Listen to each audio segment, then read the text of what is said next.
dentro dessa parte de superfície de ataque, vamos dizer assim, na nível de computacional, né, nível de computadores ali, endpoints, desktops ali, servidores, você tem uma coisa que a gente chama de living off the land, tá? O living off the land basicamente é uma técnica que os atacantes usam para usar ferramentas legítimas no sistema operacional para fazer alguma ação maliciosa.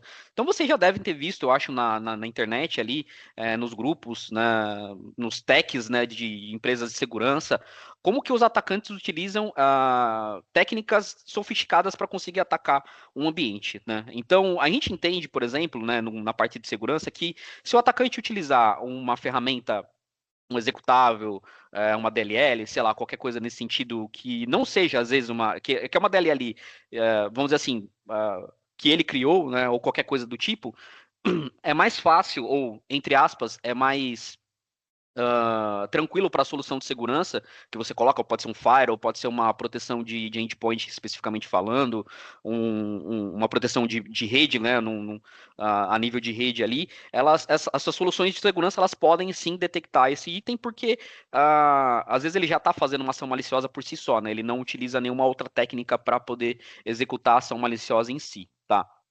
Só que, como os atacantes sabem que as soluções de segurança tradicionais, vamos dizer assim, de modo geral, elas vão conseguir detectar isso, elas usam coisas do próprio sistema para que elas consigam fazer o ataque. Então, por exemplo, a gente tem dentro do próprio sistema operacional da Microsoft uma coisa que a gente chama de PowerShell, que hoje é considerado, vamos dizer assim, o prompt mais poderoso que você tem hoje para executar comandos, né? Então, scripts, automações, etc., você consegue executar via PowerShell num nível de privilégio, vamos dizer assim, de administração muito alto. Quando você tem um nível de privilégio muito alto e está usando uma ferramenta tradicional, né, do próprio sistema operacional, é muito mais difícil para uma solução de segurança conseguir detectar isso, né? Ela vai entender que isso é um comportamento natural, mesmo que e às vezes eles podem usar, por exemplo, o PowerShell, e já há casos disso, né? Para conectar, às vezes, em algum servidor remoto ou coisas do tipo que vão utilizar, às vezes, uma linguagem de programação ali concatenada que a solução não vai conseguir descriptografar aquilo e não vai conseguir entender, né? Pode utilizar, por exemplo, a WMI para gerenciamento remoto, PSExec para execução remota, por exemplo, lateralizar ataques, até o registro do sistema da Microsoft para ganhar persistência. Então você tem um desafio muito grande, porque o Living of the Land, ele existe, né? As técnicas que os atacantes vão utilizar para utilizar essas ferramentas legítimas já existe.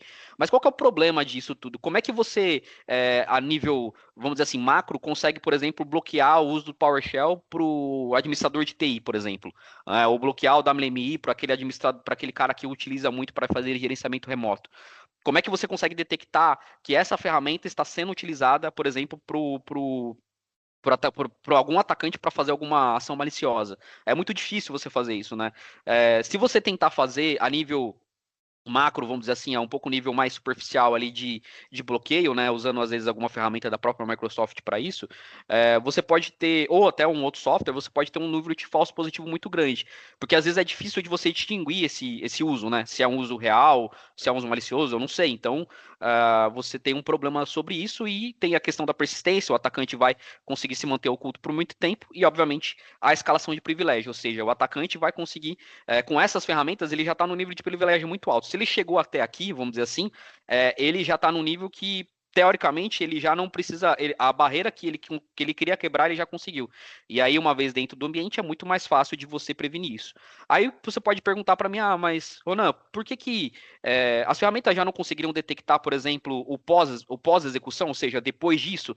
Até consegue, né? Muitas, no caso da Bitdefender, você consegue detectar, por exemplo, ali, às vezes, o uso do PowerShell, tentando, sei lá, se conectar com um servidor da Ásia, por exemplo, né, que a gente já tem um conhecimento prévio de algumas ameaças que geralmente vêm dessa região, com uma linguagem ali concatenada e tentar, né, obviamente, baixar algum arquivo criptografado para fazer o ataque. Só que entenda que quanto mais próximo da borda, e eu sempre aplico quando eu faço treinamento interno ou até externo, eu sempre falo muito sobre isso, quanto mais próximo da borda de segurança você tiver, né, nessa fatia externa, é melhor, porque depois que o atacante está dentro da sua rede, né, depois que ele consegue utilizar alguma ferramenta para isso, é muito mais fácil ele tentar achar alguma técnica dentro daquela parafernália técnica que ele tem, daquela caixa de ferramentas, para conseguir bypassar a solução de segurança. Então, uma vez que ele já está dentro, é muito mais complexo você erradicar esse cara ali dentro, tá? E aí, obviamente, dentro disso tudo, a Bitdefender veio e trouxe uma solução que a gente chama de Phaser, que o nome até é meio difícil de pronunciar, né? Porque é Proactivity Hardening and Attack Surface Reduction, né? Ou seja, redução proativa da superfície de ataque dentro da sua empresa. Ou seja, o que ele vai fazer na prática, vamos dizer assim, tá? Isso eu vou mostrar depois ali numa demonstração, vou mostrar mais ou menos como é que ele funciona ali. Mas o que ele vai fazer? Ele vai utilizar duas tecnologias da Bitdefender. Ele vai utilizar uma tecnologia de inteligência do EDR, então essa ferramenta ela vai utilizar uma tecnologia de aprendizado de máquina, propriamente dito. E o que ele faz com isso? Né? Ele entende o comportamento do usuário, ou seja, ele vai entender como que o usuário trabalha na máquina, quais ferramentas que ele usa, quais que ele não usa, dessas de living off the land, que a gente falou, ou até mesmo ferramentas de acesso remoto, ferramentas de cryptomining, etc., né, que podem ser consideradas como isso, e vai adaptar o comportamento, ou seja, ele vai utilizar essa tecnologia para entender como o usuário se comporta e vai utilizar uma segunda camada que já é uma camada que a Bitdefender trabalha há muito tempo, que é o gerenciamento de risco, para conseguir bloquear esse uso, ou seja, ele vai, a partir do momento que ele entende como o usuário trabalha, ele bloqueia, por exemplo, o uso do PowerShell para, não necessariamente o uso do PowerShell em si, o PowerShell como um todo, mas ele pode, por exemplo, bloquear o PowerShell para fazer download de aplicativos, por exemplo. Se ele não utiliza o PowerShell para fazer um download de alguma aplicação, coisa nesse sentido, ele consegue erradicar isso e bloquear e adaptar. Ou seja, se o usuário mudar o comportamento, ele já consegue alterar a forma como ele trabalha ali dentro da máquina, tá? Então o Phaser, ele entende tudo isso através dessas linguagens, de como o produto trabalha no EDR, ou como o usuário trabalha, na verdade, ali na máquina, e comporta-se dinamicamente. Você pode utilizar de duas formas, né? Do comportamento dinâmico, ou você mesmo faz essa análise e trabalha com isso, tá? E aí o que acontece? Você individualiza o perfil de risco, ou seja, usuários administradores, vamos dizer assim, vão ter um perfil maior de risco, porque eles obviamente vão utilizar mais essas ferramentas de administração remota ou coisas nesse sentido.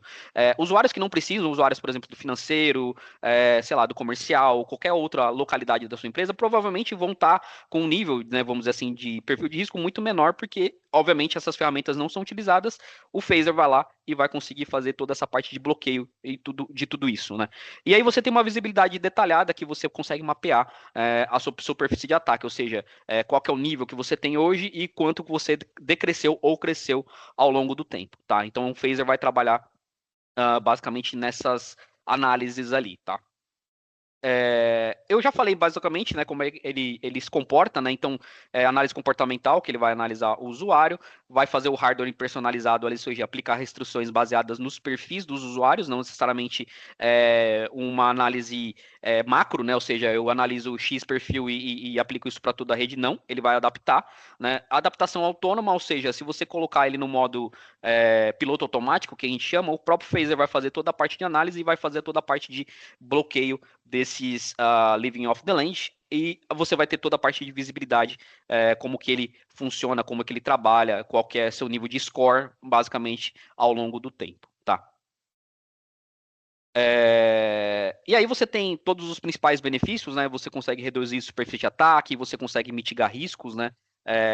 Você consegue ter a parte de conformidade, ou seja, né, regulamentações e etc. ali para LGPD e outras questões. E o principal, né?